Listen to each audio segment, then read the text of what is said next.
original vision for Darksiders was pretty grand.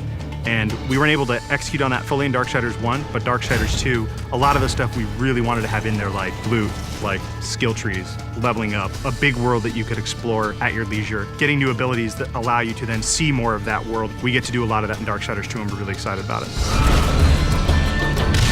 When we were coming up with the loot for the game, we had a lot of fun. We knew the weapon types and the armor and stuff that Death would wear, but obviously we want to have a lot of variety and allow people to really make their guy look different from their friends. Let me tell you about loot. It's the best new feature we're adding to Darksiders 2. You get to pick whatever gear you want to use. Do you want to use a heavy axe? Do you want to use a faster set of claws? Do you prefer extra fire damage? Do you want added strength? Do you want added stamina? There's got to be thousands of pieces of loot. I mean, not only is there a bunch of visual combinations, there's a bunch of statistical combinations. Of course, you're going to find just common stuff, and then you're going to start to find some that have magical properties. You're going to get some that really are loaded up with stats, and eventually, our top tier loot is called possessed weapons, and those are going to be a lot of fun because they stay with you, and you're actually able to take items that you found, and you can feed those items into the possessed weapon to increase their power. Essentially, the possessed weapons level up with you based on how often you feed them with the loot that you don't want anymore. And I think it's that tier of loot that we're introducing that's going to be the most exciting.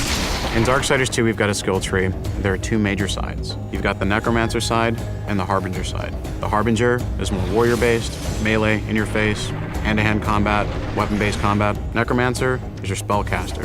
Your big nukes, fire, arcane, lightning, all that cool stuff. There's certainly not a chance to just stand in one place in Darksiders 2. The characters are more aggressive in this game. They're kind of up on top of you very quickly. So one, you have to think a lot quicker than you did on the first one. But because you've got so many different tools to handle that combat now, players can handle it in a lot of different ways. They can hold back and use a lot of the magic if they're not very good at the melee combat, but you can also get in and get through from a very like up close and personal style of gameplay. So it's really down to the type of player who's playing the game.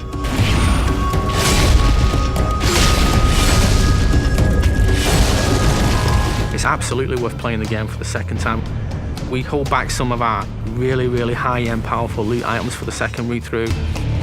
There are quests that are going to force you to explore the world into nooks and crannies you didn't even know existed, and to go down through some pretty serious content. And some are funny, some are serious, but there's a lot to see. It sort of harkens back to the elements that were special in old school games. That's what we really wanted to pack into Darksiders 2. We want people to sense our passion.